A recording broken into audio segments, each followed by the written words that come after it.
Merci, bonjour. Moi, je suis plombier. Je suis plombier de luxe. Je m'occupe de déboucher les artères du cœur lorsqu'elles sont obstruées. On appelle ce métier cardiologue interventionnel et il se distingue de ceux de plusieurs de mes collègues cardiologues, comme par exemple ceux qui s'occupent des troubles du rythme, qu'on appelle des rythmologues et qui seraient plutôt, eux, des électriciens. Alors, vous devez vous demander qu'est-ce qu'un plombier cardiologue vient faire dans un colloque organisé par des psychanalystes et des gynécologues et consacré à l'intimité. Alors, il y a plusieurs raisons. D'abord, il y a sûrement un peu de piété filiale, parce que je suis le fils d'une gynécologue psychosomaticienne et que je me souviens, dans mon enfance, de passer petit garçon en pyjama devant le salon familial où se réunissait le groupe Balint auquel participait ma mère. Peut-être un peu de réceptivité à l'idée que le somatique n'est pas tout et que même les cardiologues plombiers peuvent gagner à intégrer la psyché dans leurs réflexions médicales. Et puis aussi, probablement plus que cela, tant il est clair que le cœur, c'est vraiment un organe intime au sens d'intérieur, de secret, de profond. De façon symbolique, le cœur est le siège des émotions, de l'activité spirituelle et morale. Et le langage populaire identifie bien le cœur et l'intime, exhortant chacun à ouvrir son cœur et exprimant l'identification du cœur à l'émotion au travers de multiples métaphores. Le cœur que l'on brise, que l'on fend, qui est de pierre, qui est absent chez ceux qui sont insensibles, ou au contraire bon chez les personnes charitables. Il n'y a pas que l'imagination populaire qui voit le cœur comme l'organe des émotions, c'est très vieux. Les Égyptiens imaginaient plusieurs cœurs, le muscle cardiaque d'un côté et puis un cœur spirituel. Aristote a longtemps argumenté, et cela est resté considéré comme vérité absolue jusqu'à la fin du Moyen-Âge, que le cœur était le siège de l'âme. Ça peut paraître naïf aujourd'hui, mais il faut se souvenir que, clairement, les anciens avaient remarqué que les émotions violentes, la peur, la colère, l'amour, déclenchent des battements de cœur forts, vigoureux et rapides, et que, par définition, voilà des manifestations somatiques d'une émotion. Il était donc logique qu'ils considèrent le cœur comme le siège de l'âme. Je voudrais aller un peu plus loin pour évoquer ce lien entre les émotions et le cœur, avec au moins deux exemples. Le premier, c'est le rôle des émotions dans le déclenchement de l'infarctus du myocarde. Alors, je ne vais pas vous faire un cours de cardiologie, mais je voudrais quand même résumer un peu.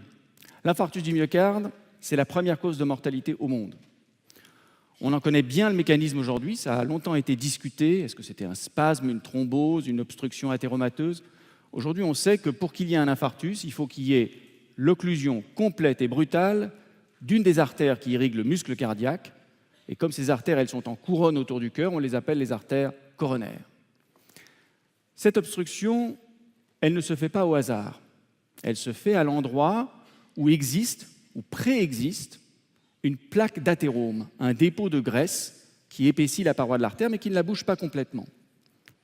Ce dépôt, il s'est fait sur des décennies, 4, 5, 6, 7 décennies, de façon le plus souvent totalement silencieuse. Il commence dans l'enfance ou à l'adolescence, et on le sait parce que, par exemple, les anatomopathologistes de l'armée américaine ont examiné les artères de jeunes GIs puis au Vietnam, et ils ont observé qu'ils avaient déjà, dans leurs artères coronaires, des plaques d'athérome qui surélevaient la paroi. Ces plaques sont silencieuses, il peut y avoir un rétrécissement du calibre de la lumière artérielle, mais pas d'obstruction et pas de symptômes. Ce qui fait qu'un jour, l'artère va brutalement se boucher, c'est lorsqu'il va se superposer un caillot à cette plaque d'athérome. Et ce caillot, il se superpose parce qu'un jour, la surface de cette plaque d'athérome va se rompre brutalement et exposer au sang circulant une surface très propice à la coagulation du sang, une surface thrombogène, et en quelques secondes ou quelques minutes, de façon littéralement explosive, il va se former un caillot qui bouche l'artère, et là, on a les symptômes, une douleur dans la poitrine, des grandes anomalies de l'électrocardiogramme, et il y a une vraie urgence à déboucher cette artère le plus vite possible. Alors, les facteurs qui favorisent le dépôt des plaques d'athérome, on les connaît très bien, et vous les connaissez. Le tabac, l'élévation du cholestérol, le diabète, l'hypertension artérielle, et évidemment des facteurs génétiques qui sont importants. Mais ces facteurs, ils expliquent l'athérosclérose, ils n'expliquent pas pourquoi un jour, la plaque d'athérome va se rompre et il va se former un caillot de façon explosive. Et à dire vrai, cette question, qui est un peu la question à $1 million dans la physiopathologie cardiovasculaire, on n'en connaît pas bien la réponse. Mais une des choses qu'on a observées, très clairement, c'est que souvent, on retrouve dans les jours qui ont précédé un infarctus du myocarde une émotion violente, l'annonce d'un décès, un licenciement, une colère, une altercation. Et ça, c'est clairement la gâchette qui va déclencher l'obstruction coronaire, même si le substrat, lui, il s'est fait pendant des décennies de façon silencieuse. Le deuxième exemple est encore un peu plus exotique, c'est ce que j'appellerais le syndrome des cœurs brisés.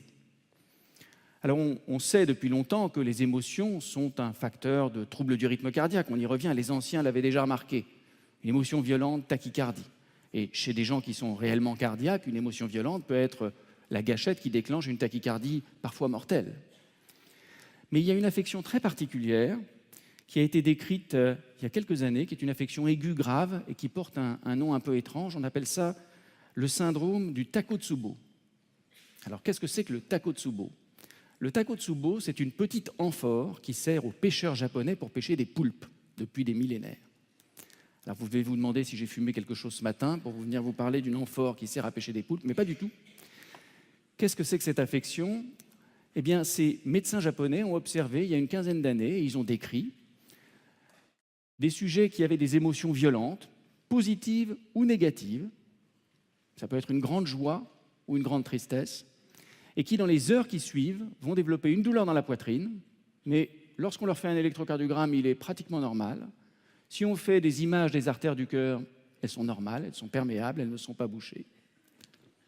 Par contre, si on fait une échographie du cœur et qu'on regarde la contraction du ventricule gauche, eh bien on s'aperçoit que la pointe du cœur est immobile, alors que normalement, elle devrait se contracter vigoureusement.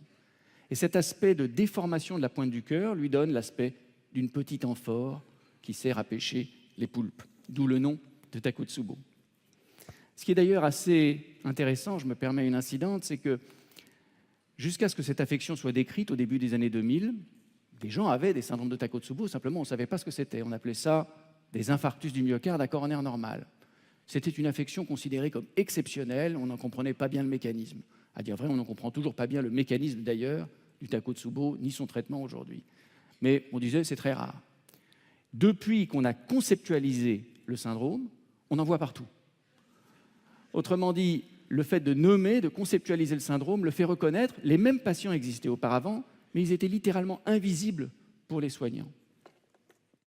Alors le titre de cette sous-séance de ce matin, c'est « Confier son corps et son intimité ». Et comme beaucoup de soignants, mon métier implique un accès à l'intimité des patients que je prends en charge. Et il est multiple et je vais en parler quelques instants. Confier son corps et son intimité, ça a été évoqué en début de matinée, c'est évidemment autoriser un accès à son intimité corporelle. C'est souvent se retrouver partiellement ou totalement nu devant un médecin ou toute une équipe médicale et paramédicale. Alors c'est une situation codifiée, acceptée socialement dans le contexte médical d'une consultation ou d'une hospitalisation. Ça fait partie de la transaction entre le soignant et le soigné, et les gynécologues connaissent ça très bien. C'est parfois un peu plus inhabituel lorsqu'on est en situation de soins d'urgence. Et ça, les cardiologues sont souvent en situation de soins d'urgence. Par exemple, le cas typique, c'est l'hospitalisation en urgence à la phase aiguë d'un infarctus du myocarde, pour quelqu'un qui a donc cette grande douleur dans la poitrine, une artère coronaire bouchée qu'il faut déboucher d'urgence. Chaque minute compte, chaque seconde compte, on chronomètre le temps qu'on met à déboucher l'artère. Et donc on se retrouve devant un patient qu'il faut déshabiller en urgence, l'amener sur une table de cathétérisme dans un bloc opératoire, déboucher rapidement l'artère par cathétérisme artériel, sous anesthésie locale. Et souvent on se retrouve à déshabiller un patient, commencer les soins, commencer le cathétérisme, alors qu'on ne connaît ni son nom, ni son prénom. Et donc on est dans une situation où cette transaction de violation acceptée de l'intimité n'a pas été planifiée, anticipée ou négociée. Un deuxième aspect de l'intimité en cardiologie, si je puis dire, c'est évidemment les discussions sur la sexualité.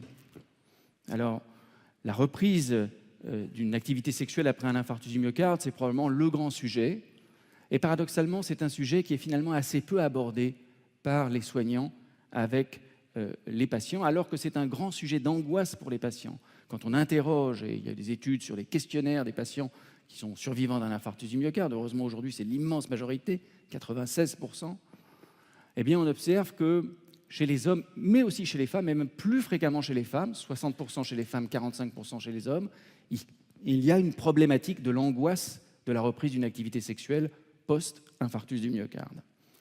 Et ce qui est intéressant, c'est qu'alors qu'en convalescence et en cardiologie, les soignants ont des discussions extraordinairement détaillées sur l'alimentation, le régime, la reprise d'une activité physique avec les patients, la reprise d'une activité sexuelle est généralement un aspect qui n'est pas évoqué. Il a éventuellement été discuté chez à peu près 40% des hommes et chez moins d'un quart des femmes, alors que c'est un sujet d'angoisse parce que l'angoisse est non seulement celle d'avoir soi-même un nouvel accident cardiaque, mais c'est aussi l'angoisse du partenaire de déclencher un accident cardiaque par une activité sexuelle. Et on a observé, de façon intéressante, que si la question est abordée et qu'on a cette discussion, il y a moins de troubles de la sexualité que si la question est évacuée ou mise sous le tapis. Et il y a un article célèbre dans le domaine qui s'intitule « Je ne suis pas qu'un cœur, je suis une personne tout entière. I'm not only a heart, there's a whole person in here », à l'intérieur. L'intimité, c'est évidemment des questions sur la vie et sur la mort.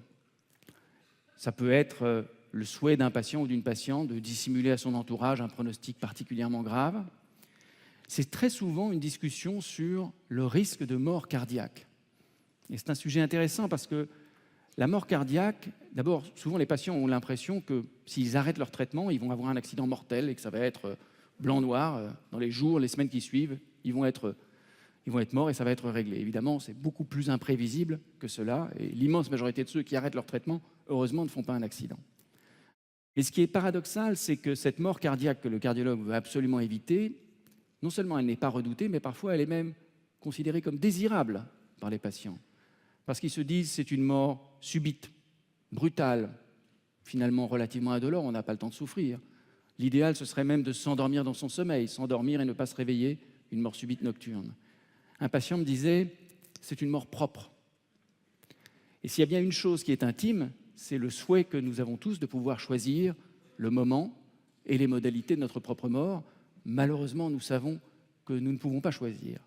On ne peut pas choisir, on peut décider d'arrêter un traitement, mais on peut, si on arrête un traitement, faire une affection non mortelle, on peut faire un infarctus du myocarde non mortel ou même un accident vasculaire cérébral qui va vous laisser lourdement handicapé ou un œdème pulmonaire où on va étouffer de façon très pénible. Et donc, ce désir du choix aujourd'hui, il n'est pas du tout aussi simple que souvent la perception et le désir ou le souhait qu'en exprimeraient les patients. Et enfin, pour conclure, l'intimité, c'est aussi une conscience partagée. Et ce que j'ai connu de plus intime dans ma carrière médicale, c'est un regard.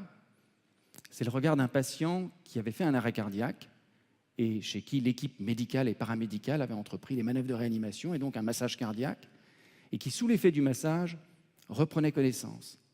Et en reprenant connaissance, il nous a vus penchés au-dessus de lui, en train de lui faire un massage cardiaque, et dès qu'on arrêtait le massage cardiaque, il reperdait connaissance. Ce regard d'un patient qui, réanimé, est redevenu pour quelques secondes sujet, et puis qui a reperdu connaissance à plusieurs reprises, après avoir probablement compris ce qui lui arrivait, et que nous n'avons finalement pas pu sauver, je le vois comme le partage vertigineux d'une intimité.